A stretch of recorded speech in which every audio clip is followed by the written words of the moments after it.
Well, good morning, gentlemen. How are you doing? Hope you had a good week, productive, happy.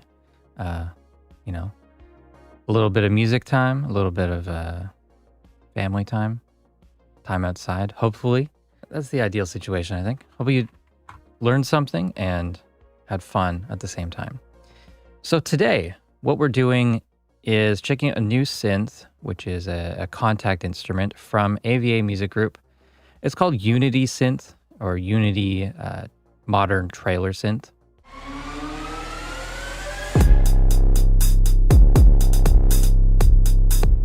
I will also grab the invite link for the Discord. I think most of you guys are already in the Discord, but just in case, I will put a link to the unofficial Reaper users Discord, I think it's called.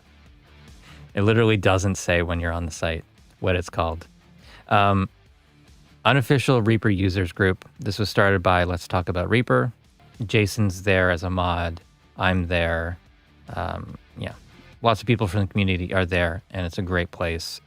It's a great community. If you're on Discord, if you've never been used Discord before, I think this is a great place to start. Very, very friendly. I'm seriously considering getting rid of Twitter altogether, or x.com.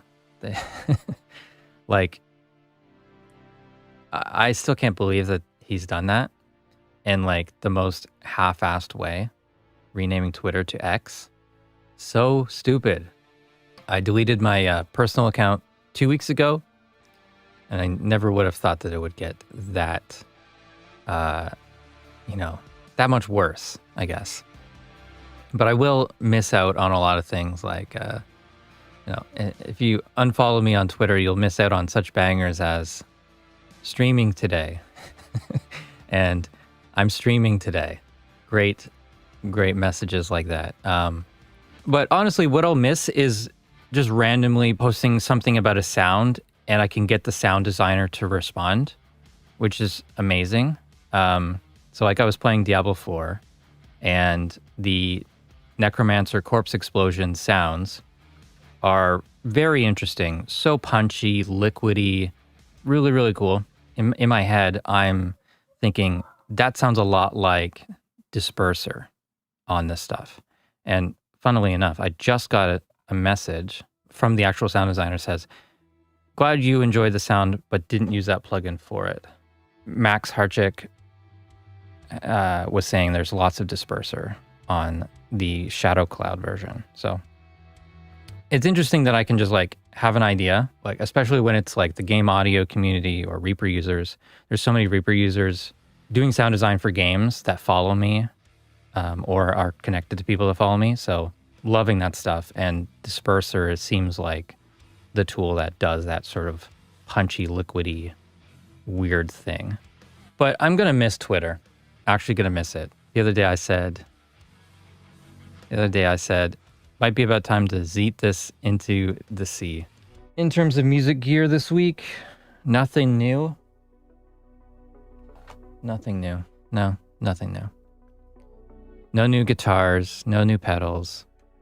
And really the only thing that I've changed around in the studio is putting the X-Touch on the keyboard drawer. I saw someone, I forget who it was, on Instagram, had a keyboard drawer with their Presonus interface, or a mixer control surface on the drawer. And I'm like, oh wait, I think I could do that. There's just enough clearance if you flip the brackets upside down. So let me try to find the exact keyboard drawer that I have. So this one, if you basically flip it upside down, so the left and right brackets go where they should be, but you flip the drawer side so it's a bit lower. I also turned the thing around so that's the sort of beveled edge at the front stays at the front. There's just, let me switch to the iPhone if I can. Okay, so keyboard drawer. So it's just enough space, and I'll have to pull that out a bit, I think, to use the knobs. But essentially, it's the drawer, but upside down. And so far, so good. I do think I prefer it this way because it's more like it was just always in the way before. It's not the perfect keyboard drawer for this. It still sticks out, but it was just taking up so much space on my desk all the time, even if I wasn't using it. And now I can just pull it out as I need it. Downside is it makes it very hard to do an overhead camera angle. I think it's pretty cool. I think I'm going to keep it like this for a while. I've got this extra space here. It used to be for a mouse pad, but now I don't know. I could cut off a little bit of this desk, maybe there, just so the knobs are exposed, but we'll see. I think if it's just like that, that's enough. I just have to move my chair back slightly to use it. But it's a pretty cool setup. Mostly out of the way, most of the time. And that's an improvement. I first thought on getting such a drawer for my MIDI keys, but then decided to put it on the desk. If it's not a controller like that, it's the keyboard that's getting in the way, in my opinion, experience. Yeah, like a MIDI keyboard controller under the desk is cool as long as you can still get the ergonomics right. For piano, you kind of have to have like you need good ergonomics for that. So the height of my Poly D on my left is pretty good. Mini log is a bit high, but I don't have a good spot for my my Nocturne right now. I can measure this. So with the keyboard drawer flipped, that gives me just about like a 1/16 of an inch less than 4 inches below the desk. Just about perfect for the X-Touch if you take the rubber feet off. So if you got this keyboard drawer, but maybe a slightly longer one, so it's a 11-inch under desk. So if you can find one that's like 13-inch or something like that, I think there's just different wood colors and then different widths. And narrower would be fine as well. I obviously have a lot of extra space here. I'm not sure what to put there. It's too shallow for a coffee cup or something like that. You could replace the drawer if you're handy with a saw, I suppose. Yeah, of course. There is actually enough room for my legs underneath, luckily. You can definitely DIY all of this stuff. It's $60 Canadian for this. So what was that, 35 US or something like that?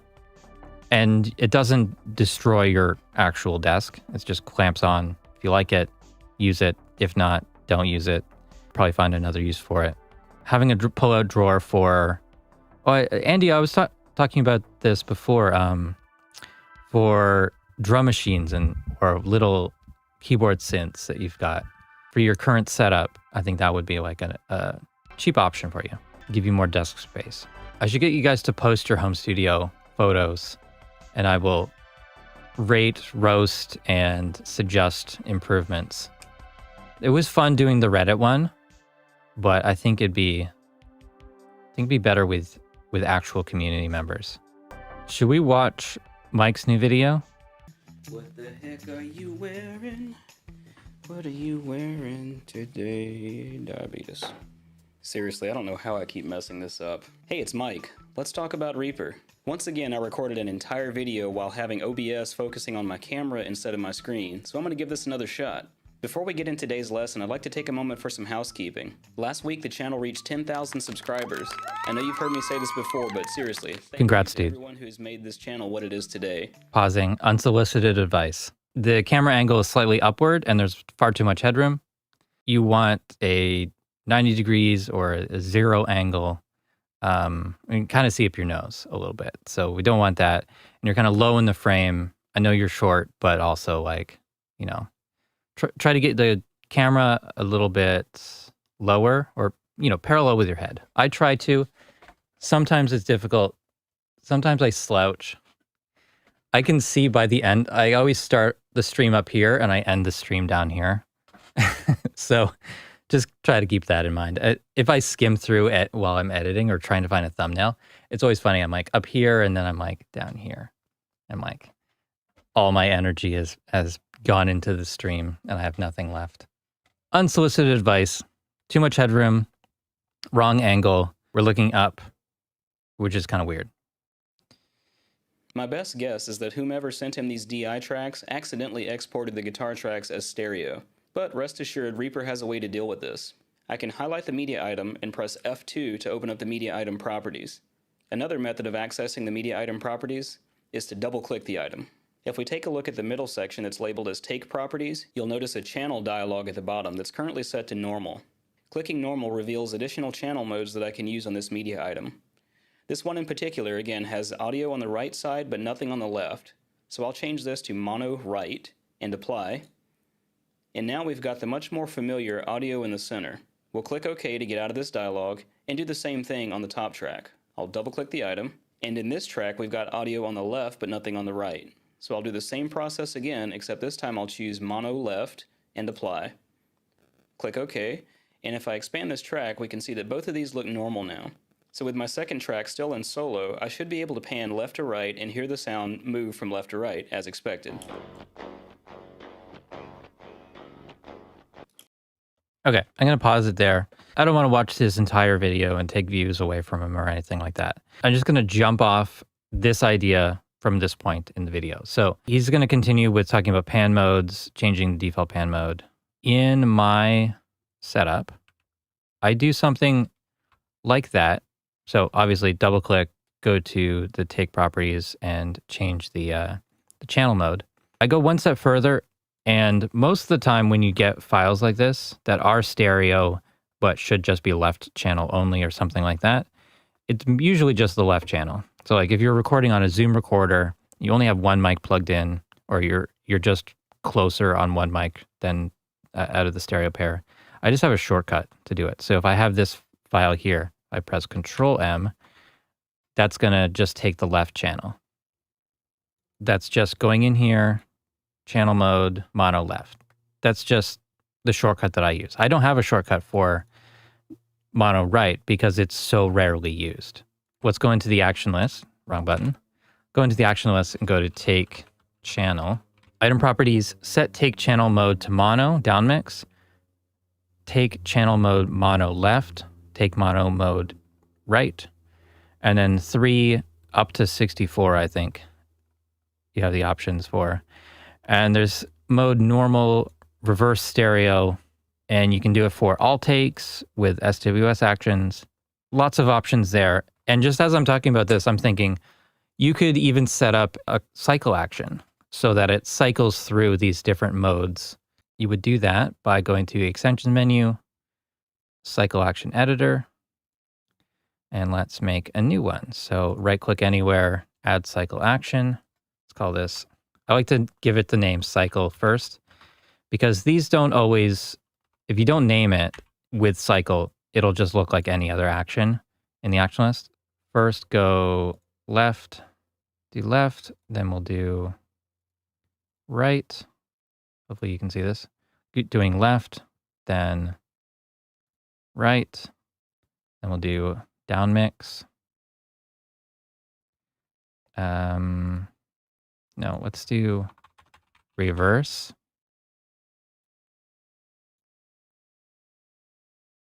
I want these in a certain order. Reverse, and then we'll do finally normal.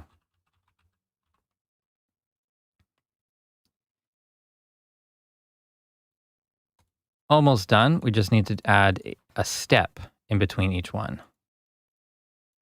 So the first time we run this action, it will set the mode to mono left, then stop. Run the action again.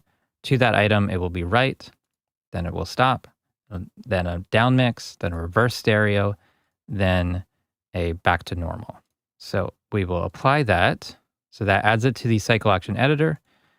It also adds it to the action list. So go to cycle, take, channel modes. That doesn't make sense. How does this already have a assignment? That's really weird. How did it get assigned something automatically? All right, so I'll just do, I'll just use my Control M action for that and replace it. And so we've got this cycle action. We'll go through these steps. So right now it's on channel mode mono, so Control M. Now it's left channel, right channel, down mix, reverse stereo, and back to normal. I would have bounced both sides to mono in case there is audio on both sides. That's a pretty quick way of doing it. It's a little hard to tell like what mode you're on if you lose track of how many times you click the button.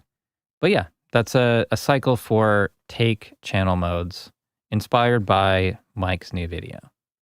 And be sure to give him a like. Oh, I got an idea.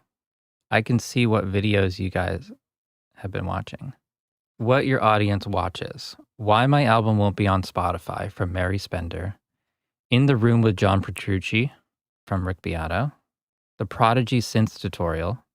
Oversampling is not that easy from White Sea Studio. Magic Death Eye Compressors from Dan Worrell. This free plugin is going to change music production from Weaver Beats. Why guitar players don't play Yamaha from Rhett Shull. Rhodes MK8 unboxing and demo from Dr. Mix. A song so beautiful we broke our one rule from Andrew Huang. The simple habit that saved my failing music career from Nahiri Soul. I actually don't know that one. I've heard of all these channels except for that one so far. My philosophy on getting good at mixing from Hardcore Music Studio updates and Tukanoplex Tape Echo from Tukan Studios, John Matthews. Recording with the lowest possible latency in Reaper from Reaper Mania. Same compressor, 4 budgets. Can you hear a difference from Hardcore Music Studio? Why your music is still boring from Venus Theory. Nothing too surprising, really. There's apparently a lot of people watching the Dr. Mix video, even though last time we played a Dr. Mix video on the stream, everyone's like, please turn this off. It's terrible. So channels my audience watches, Reaper Mania, of course, Dan Worrell, Hardcore Music Studio, Audio University, I don't know them, White Sea Studio, Streaky, Ben Jordan, Venus Theory, Weaver Beats, Mixbus TV. Yeah, Ben Jordan, Venus Theory, Weaver Beats. Is that Jason watching all of those? Probably. I've been watching Weaver Beats, mostly his second channel. Waves Audio, Ola England, Alex Bell, Spectre Sound Studios, Guy Michael Moore. You guys watch a lot of the same stuff as me, I guess. Half my subscriptions and watch history are like cooking videos. I don't watch Dr. Mix either. Weaver Beats. I don't know how he gets away with watching Venus Theory videos entirely, and that's his video. He just watches it, comments on it occasionally. I don't feel like he adds enough. He just reacts to a Venus Theory video as his video. I don't know if I could do that. I'm surprised that like Eliminate's not in this list. I watch the hell out of that. Yeah, Weaver News Network stuff. It's pretty entertaining. Yeah, that's all stream clips and stuff too. I think I do need the edited versions compared to the Twitch versions. Like from my own videos, I'm cutting out a lot of stuff. My stream recaps, I'm cutting out a ton of it, like 30% or more. It's mostly dead air. White Noise Studio. You always answer White Noise Studio. I think I have heard of that. I'm not currently subscribed. I have probably seen a couple videos. What if you have... I hate the autoplay. Not a fan of the thumbnails, to be honest. I mean, he's doing it well. My own opinion is the face thing turns people off as much as it attracts people. I'm not a fan of that. I'm not going to do that. And White Sea Studio does it. A lot of people do it. I'm not a fan of it. I don't like doing that. Everyone's doing that face stuff. Drives me nuts. It's exactly like Snake Oil Man. I had an idea and I've already forgotten it. Oh yeah, I was going to try out the new Tukan plugin. You guys were talking about using iPhone or something from or Droid Cam for streaming or filming videos. If you have a newer iPhone, the continuity camera has worked very well, even wirelessly. So that's what I use when I go to the kitchen or when I pulled out the keyboard drawer earlier. I would recommend that. There was an update to Sphinx. I haven't played with that at all. I do really like the first version. This is amazing for guitar EQ. Other than a low cut, this is pretty much all you need. I really like it. Oh, like for subtractive EQ. I like it a lot. Yeah, so this seems even better. I have no idea what the rider thing is, though. Level rider, maybe? What is this new echo thing called? I don't see it. It's not jumping out to me. Tukanoplex. I don't have it for some reason. I just updated, but I don't see it. Oh, maybe I need to scan. There we go. Cool. Yeah, looks good.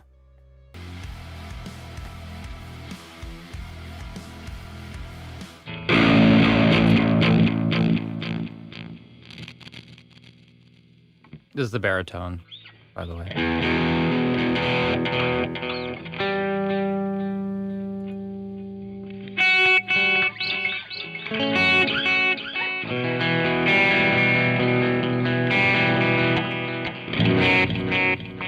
Let's put it after the amp.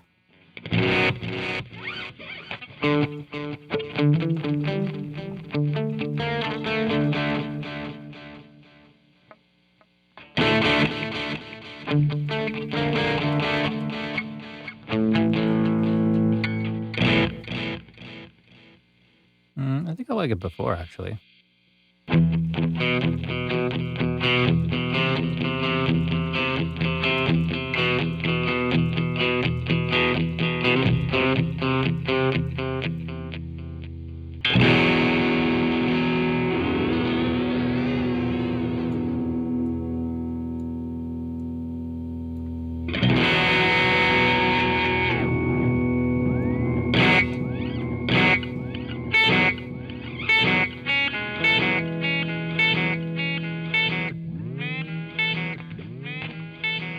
But actually, I don't think anyone has made like a tape loop echo thing. Like, used to pull the tape out, run it across a mic stand or something like that in the room, like way beyond the actual tape recorder to get longer tape loops. I don't think anyone's done anything like that. Audio Thing may have done that.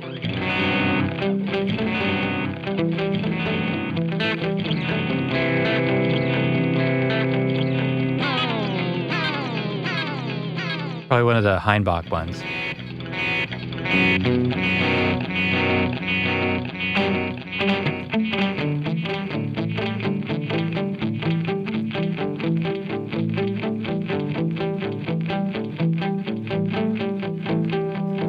All right, I'm gonna mute my mic so you're not hearing the picket.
Unfiltered audio instant delay does 10 seconds. Is it a tape delay, though?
So Tukan Studios Tukanoplex Tape Echo. It's pretty cool, I have to say.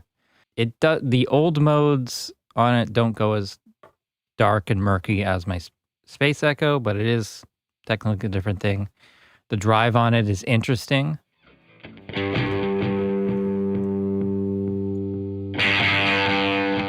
At least going into the amp, it doesn't get louder.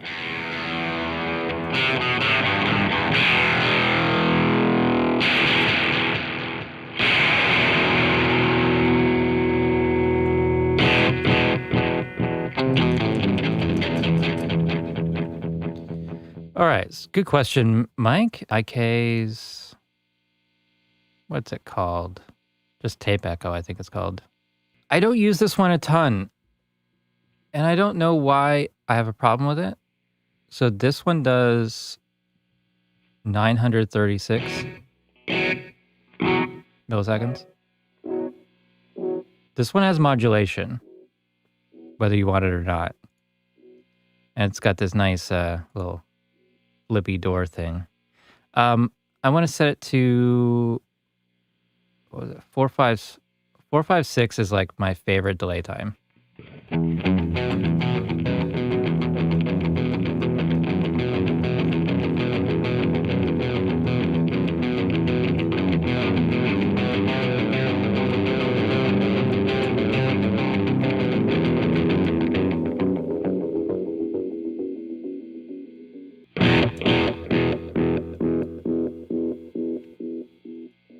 I always have trouble with this switch. I want to drag it, but it doesn't.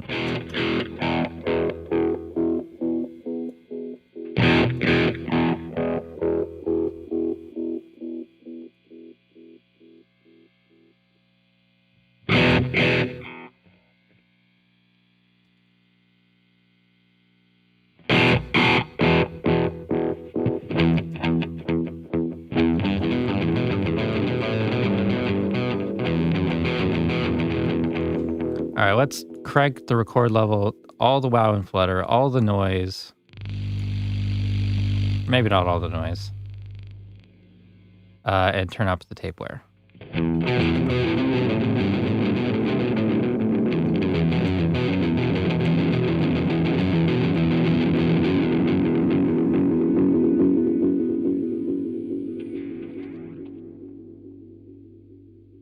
Actually don't have the Space Echo Space Delay, I think it's called.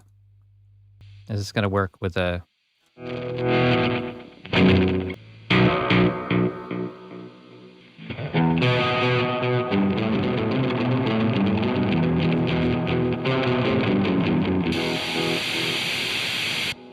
That's pretty Space Echo-like, honestly.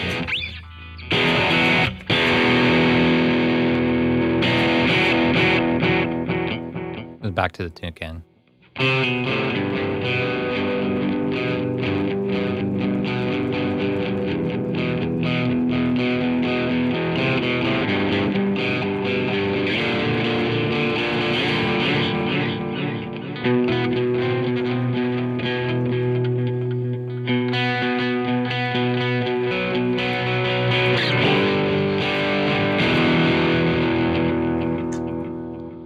Yeah, I like this. I think it needs modulation. I think stereo modes can be cool on this, but for a free plugin made for Reaper, I think this is up there with the best of them.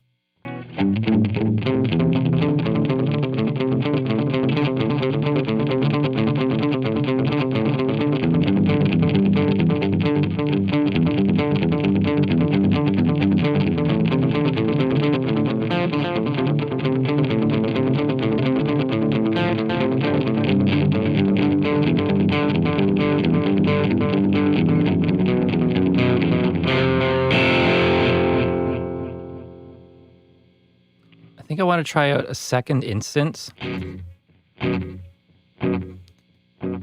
So maybe I'll have a triplet half note. And this one will be like dotted eighths.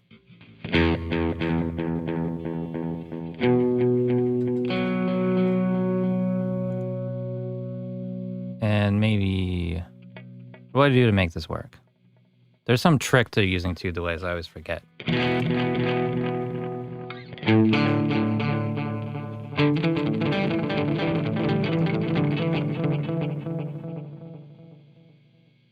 Maybe the first one echoes, but the second one doesn't.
I don't know how I glitched it before, but it sounded cool, and then I tried to isolate that sound and lost it. So let me just sample that.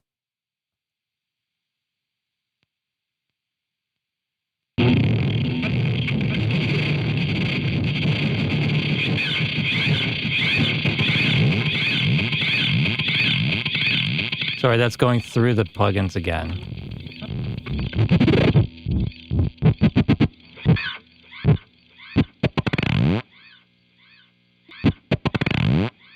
That's just a great sound there. If only the guitar wasn't there.